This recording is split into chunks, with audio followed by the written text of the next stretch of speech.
తాకట్లో ఉన్న మీ బంగారాన్ని విడిపించి ఆ రోజు ఆన్లైన్ రేటుకి కొంటాం. Sharma gold company.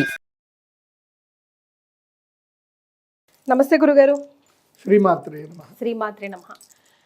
గురు మే 15th నుంచి మారిపోతున్నాడని రకరకాల వార్తలు వస్తూ ఉన్నాయి. మరి వాటి ఇంపాక్ట్ వివిధ రాశుల మీద ఎలా పడుతుంది? ముఖ్యంగా మన అక్షయ తృతీయ వస్తుంది కదా. సో ఈ రోజు చాలా చాలా మంచి రోజు అని మీ నోటనే నేను విన్నాను. సో వివిధ రాశుల వారు ఈ రోజుని ఎలా సద్వినియోగం చేసుకుంటే, ఎలాంటి పరిహారాలు చేసుకుంటే కొంచెం అయినా వాళ్ళ లైఫ్లో చేంజెస్ వచ్చి ఒక శుభప్రదంగా ముందడుగు వేయచ్చు ఈ సంవత్సరం అంతా అంటారు? శ్రీ గురుభ్యో నమః. శ్రీమాత్రే నమః. అయి జగదంబ కదంబ వన ప్రియవాస విలాసి నివాసరతే శిఖరి శిరోమణి తుంగ హిమాలయ శృంగ నిజాలయ మధ్యగతే మధు మధురే మధు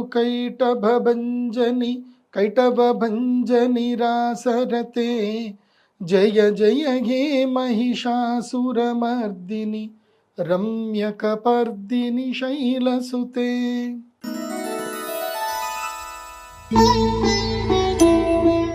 సో ఫైనల్గా మీనరాశి వారి పరిస్థితి ఏంటంటారు గురుగారు? మీనరాశి వాళ్ళకి ఇలాగే ఉండండి. ఈ సంవత్సరం అంతా ఇలాగే ఉండండి. దయా దాక్షిణాల ఎవ్వరు ఏదన్నా సరే కోపం రావద్దు. అందరికీ నమస్తే చెప్పండి.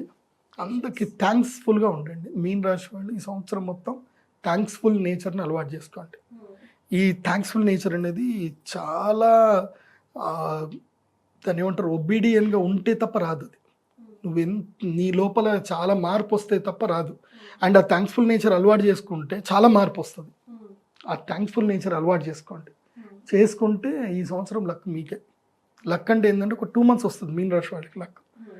2 monthsలో కర్కాటక రాశిలో ఎప్పుడైతే సూర్యుడు గురుగ్రహం ఎంటర్ అవుతాడో అది ఎప్పుడు అంటే అక్టోబర్ నవంబర్లో ఎంటర్ అవుతాడు. ఆ 2 months ఏంటంటే వీళ్ళకి మంచి ఆపర్చునిటీస్ వస్తాయి. 2 months కాకపోతే ఏలినాటి శని ఉంది కాబట్టి ఆ ఏలినాటి శని ఎక్కడంటే గుండెల మీద కూర్చున్నాడు, కుంపటిలాగా కూర్చుంటాడు. కాబట్టి దానివల్ల ఏంటంటే దుఃఖం ఎక్కువగా అవుతుంది. అయిన వాళ్ళు దూరం అవుతారు, మానసిక క్షోభ వస్తుంది, వైరము, కోపము, తాపము ఇవన్నీ పెరుగుతాయి అన్నమాట. అంటే ఇది అనుభవించాల్సిన టైం. ఇది మీన రాశి వాడికి అనుభవించాల్సిందే. ఎందుకోసం అంటే నాకు కూడా ఒక సిచ్యువేషన్లో నా జీవితంలో వచ్చిండే.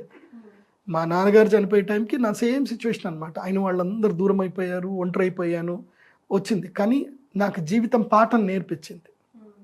సో మీరు కూడా పాఠం నేర్చుకోవడానికి సిద్ధంగా ఉండి వైరం యాక్సెప్ట్ చేయమంటున్నారు. ఎస్, అదేదో సినిమాలో చెప్తారు కదా, సన్ ఆఫ్ సత్యమూర్తిలో, వదిలేయడం గొప్పనా పట్టుకోవడం గొప్పనా అని. సో నేను ఇప్పుడు ఏం చెప్తానంటే వదిలేయడం గొప్ప, పట్టుకోవద్దు. ఇప్పుడు పట్టుకోవాల్సింది ఏంటంటే వేరే రాశి వాళ్ళు, కన్యా రాశి వాళ్ళు పట్టుకోవాలి, వృషభ రాశి వాళ్ళు పట్టుకోవాలి, తర్వాత సింహరాశి వాళ్ళు పట్టుకోవాలి. కానీ మీన రాశి వాళ్ళు వదిలేయాలి. మీరు వైరం వదిలేయాలి, తర్వాత మీ యొక్క నెగిటివ్ థాట్స్ వదిలేయాలి, క్షమించడం నేర్చుకోండి, క్షమించండి, అందరినీ క్షమిస్తూ వెళ్ళండి.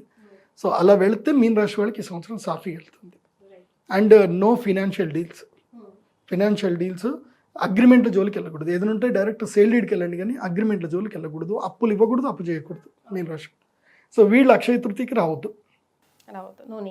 సో మరి వీళ్ళు చేసుకోవాల్సిన రెమెడీస్ నాట్ అలౌడ్. వీళ్ళకి లేదు, ఎంట్రెన్స్ లేదు. మరి ఏమైనా రెమెడీస్ సూచించండి గురుగారు. కలియుగ ప్రత్యక్ష దైవం వెంకటేశ్వర స్వామి దగ్గరికి వెళ్ళండి, 7 కొండలు ఎక్కండి, 7 కొండలు ఎక్కి స్వామివారిని ఆరాధన చేయండి. తర్వాత పంచభూత శివలింగ దర్శనం చేసుకోండి మీన రాశి వాళ్ళు.